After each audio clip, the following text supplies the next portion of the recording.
Ayan guys, papakita ko naman sa inyo kung, paano gumawa ng scaffolding na nakahanglang siya.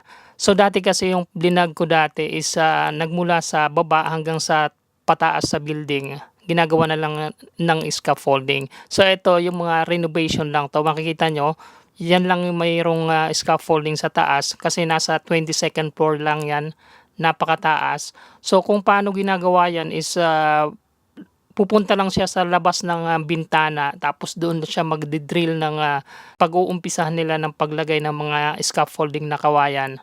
Ayan, sa part na 'to diyan na sila nag-start na sila mag-check ng mga leaking kasi may leak yung, building. So diyan nila chine-check, napakatibay ng mga gumagawa na 'yan. So ganyan ang paggawa ng scaffolding sa mga renovation ng mga room sa bawat building. Nakahang lang siya guys, nakita niyo napakataas, 22nd floor.